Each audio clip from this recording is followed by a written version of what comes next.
তৌহিদ আফ্রিদি সুন্দর চেহারার আড়ালে আসলে তিনি একজন ভয়ঙ্কর অপরাধী। ডিবি হারুনের দাপটে কুকর্মের জাল বিছিয়েছিল সে। হাসিনার সময়ে ফ্যাসিস্ট আওয়ামী লীগকে টিকে রাখতে সব ধরনের অপচেষ্টাই করেছে সে। একটা সময় ছিল ফেসবুকে আওয়ামী বিরোধী কোনো পোস্ট দিলে কিংবা বিএনপি জামাতের পক্ষ নিয়ে কিছু লিখলে আইডি বা পেজ গায়েব হয়ে যেত। এর মূলে ছিলেন তৌহিদ আফ্রিদি। সাইবার এক্সপার্ট ভাড়া করে তিনি বিএনপি ও জামায়াত ইসলামীর বিভিন্ন পোস্ট ও ফেসবুক পেজ মুছে ডিজেবল করে ফেলতেন।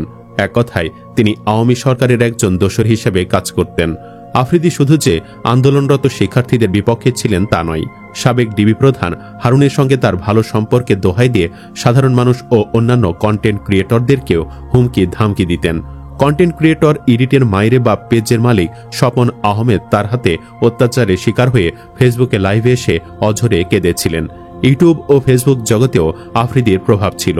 ২৪-এর বৈষম্য বিরোধী ছাত্র আন্দোলন চলাকালীন সময়ে শিক্ষার্থীদের যৌক্তিক দাবি ও আন্দোলনের বিরুদ্ধে দাঁড়িয়ে সরকারের পক্ষে কাজ করায় কন্টেন্ট ক্রিয়েটর তৌহিদ আফ্রিদি নব্য রাজাকার হিসেবে আখ্যায়িত হন। তৎকালীন আওয়ামী সরকারের ছত্রছায়ায় তিনি এসব অভিযোগের রোষানল থেকে সহজেই পার পেয়ে যান। অভিযোগ ছিল আন্দোলন চলাকালে তিনি সোশ্যাল মিডিয়ার কন্টেন্ট ক্রিয়েটর ও ইনফ্লুয়েন্সারদের সরকারের পক্ষে ভিডিও তৈরির জন্য চাপ প্রয়োগ ও ভয়ভীতি দেখা দেন। শিক্ষার্থীদের তিরস্কারের মুখে পড়ে তিনি তার অবস্থান পরিবর্তন করেন। গত বছরের ১ সেপ্টেম্বর শেখ হাসিনাকে প্রধান আসামি করে ২২ জনের বিরুদ্ধে যাত্রাবাড়ি থানায় একটি গণহত্যা মামলা দায়ের করা হয়, যেখানে তৌহিদ আফ্রিদি ছিলেন ১১ নম্বর আসামি।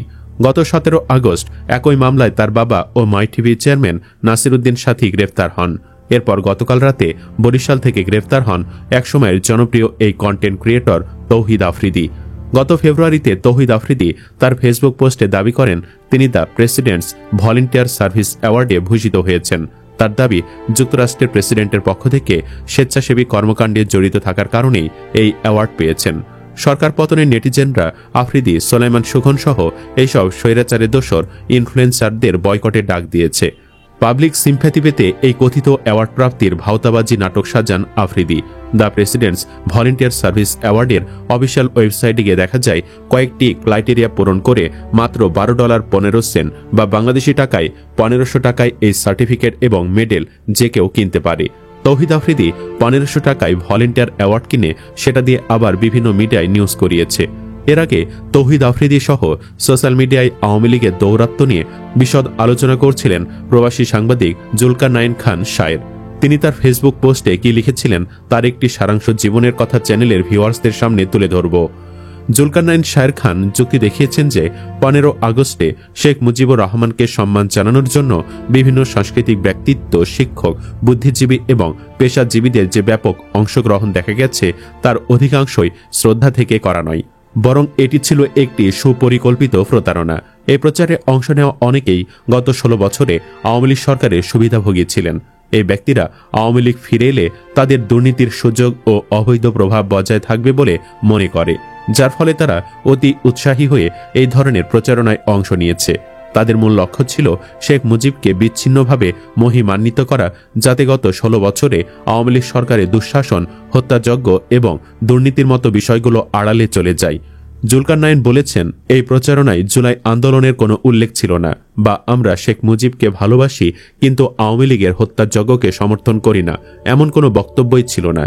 জানা গেছে যারা সোশ্যাল মিডিয়ায় মুজিব বন্দনায় মেতেছিল তারা কিভাবে তাদের কাজ চালিয়ে যাবে সে বিষয়ে বিস্তারিত দিক নির্দেশনা দিয়েছিলেন এই বদমাইশ তৌহিদ আফ্রিদি। জুলকারনাইন শায়ের খান উল্লেখ করেছেন যে মুজিবের শাসনামল গণতন্ত্রের পরিবর্তে স্বৈরতন্ত্রের দিকে দেশকে ঠেলে দিয়েছিল। এই সময়ে রক্ষী বাহিনীর গঠন করা হয়, যা অপহরণ, গুম, নির্যাতন ও হত্যার মাধ্যমে দেশে আতঙ্ক সৃষ্টি করে। এই বাহিনী প্রায় ৪০,০০০ মানুষকে, যাদের মধ্যে উল্লেখযোগ্য সংখ্যক মুক্তিযোদ্ধা ছিলেন, তাদেরকে সরাসরি হত্যা করেছিল। রাজনৈতিক বিরোধী, ভিন্ন মতাবলম্বী এবং সাধারণ নাগরিকরা এ সময় নির্মমভাবে দমন পীড়নের শিকার হয়েছিলেন। ১৯৭৪ সালে দুর্ভিক্ষকেও শেখ মুজিব সরকারের চরম অযোগ্যতা ও উদাসীনতার ফল হিসাবে দেখিয়েছেন জুলকারনাইন শায়ের খান। আন্তর্জাতিক গবেষকদের তথ্য অনুযায়ী এই দুর্ভিক্ষে ১৫ লক্ষ মানুষ মারা যান, যখন সরকার ক্ষমতা কুক্ষিগত করা, লুটপাট ও বিরোধী দমন নিয়ে ব্যস্ত ছিল। দুর্নীতি, অদক্ষতা এবং দমন পীড়নই ছিল মুজিব আমলের প্রধান বৈশিষ্ট্য। তার মতে জনগণের কাছে যে সোনার বাংলার স্বপ্ন দেখানো হয়েছিল তা ক্ষুধা, দারিদ্র ও মৃত্যু দুঃস্বপ্নে পরিণত হয়েছিল। 15 আগস্টের হত্যাকাণ্ডকে জনরোষের বিস্ফোরণ হিসেবে দেখিয়েছেন তিনি, যা মুজিবের ব্যর্থতা, রক্ষী বাহিনীর হত্যাযজ্ঞ এবং দুর্ভিক্ষের কারণে সৃষ্ট ক্ষোভের ফল। 15 আগস্টের হত্যাকাণ্ডের সঙ্গে জড়িতদের অধিকাংশই ছিলেন মুক্তিযোদ্ধা। হত্যাকারীদের মধ্যে সৈয়দ ফারুক রহমান, খন্দকার আব্দুর রশিদ, বজলুল হুদা প্রমুখের নাম উল্লেখ করে বলা হয়েছে যে তাদের অনেকে মুক্তিযুদ্ধে বীরত্বের জন্য খেতাবও পেয়েছিলেন। তিনি বলেছেন, গোয়েন্দা তথ্যের ভিত্তিতে 14 আগস্ট আওয়ামী লীগের শীর্ষ নেতারা কয়েকজন প্রভাবশালী ইনফ্লুয়েন্সারের সঙ্গে বৈঠক করেন। তাদের মধ্যে অন্যতম একজন ছিলেন তৌহিদ আফ্রিদি। হাসিনার ছেলে জয় পুরো প্রচারণার নকশা তৈরি করেন। এই কৌশলের মূল উদ্দেশ্য ছিল যারা প্রকাশ্যে আওয়ামী লীগপন্থী নন এমন সেলিব্রিটিদের দিয়ে পোস্ট করানো, যাতে সাধারণ মানুষ বিভ্রান্ত হয়। 15 আগস্টের শুরুতে তারিন, তমালিকা, সাজু খাদেম, অরুণা বিশ্বাস ও শামীমা তুষ্টির মতো শিল্পীরা পোস্টে দিয়ে প্রথম ঢেউ তৈরি করেন। এদের সবাইকে এই কাজে বাধ্য করেন তৌহিদ আফ্রিদি। এরপর শাকিব খানের মতো শীর্ষ নায়কের পোস্টকে কেন্দ্রীয় বৈধতা হিসাবে ব্যবহার করা হয়। শাকিব খানের নানাভাবে প্রভাবিত করে এই পোস্ট দিতে বাধ্য করা হয়েছে। সেখানেও হাত ছিল হাসিনা দোসর তৌহিদ আফ্রিদির। সামাজিক যোগাযোগ মাধ্যমকে ব্যবহার করে গুজব, ভুল তথ্য এবং ভয় তৈরি এখন আওয়ামী লীগের প্রধান অস্ত্র। এর মাধ্যমে তারা জনগণের মনে আগে ভালো ছিলাম বা আওয়ামী লীগই ভালো ছিল এমন ধারণা ঢুকে দেওয়ার চেষ্টা করছে। অন্যদিকে শায়ের বিরোধী দলগুলোর মধ্যে বিভাজনের সমালোচনা করেছেন। তিনি বলেছেন, এনসিপি বা জামায়াতের সমর্থকেরা শুধু বিএনপির সমালোচনা করে সময় নষ্ট করছে। একইভাবে ছাত্রদল ও ছাত্রলীগের প্রচারণায় প্রভাবিত হয়ে জামায়াত শিবিরকে আক্রমণ করছে। এই দলগুলো তাদের সামর্থ্যের 10% আওয়ামী লীগের দুঃশাসনের বিরুদ্ধে ব্যবহার করছে না। এর ফলে গত 16 বছরের দুঃশাসন, ভোট চুরি এবং দমন পীড়নের মতো গুরুত্বপূর্ণ বিষয়গুলো এখন আর আলোচনার কেন্দ্রে নেই।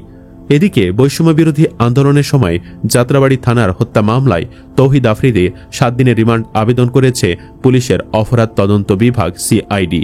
সোমবার 25 আগস্ট মামলা তদন্ত কর্মকর্তা সিআইডির পুলিশ পরিদর্শক খান মোহাম্মদ ইরফান এ রিমান্ড আবেদন করেন। ঢাকার চিফ মেট্রোপলিটন ম্যাজিস্ট্রেট আদালতে আজ দুপুরে এ বিষয়ে শুনানি হবে।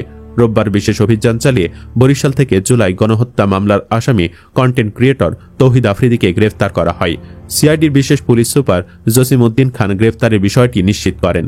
গ্রেফতারের পর তৌহিদ আফ্রিদি পুলিশকে বলেন, আমি শুধু ভয় পাচ্ছিলাম কারণ আমার স্ত্রী 6 মাসের প্রেগনেন্ট। গাড়িতে তোলার আগে তাকে জিজ্ঞেস করা হয়, এটা কি ভাড়া বাসা? তৌহিদ আফ্রিদি জানান, এটা তার দাদার বাড়ি। তার বাবা গ্রেফতার হওয়ার পর দাদার কবর জিয়ারত করতে বরিশাল এসেছেন। তিনি আরো বলেন, আমি পালাবো না, কোরআনের কসম, আমি ওমরা করে এসেছি। আমি কেমন ছেলে তা সবাই জানে।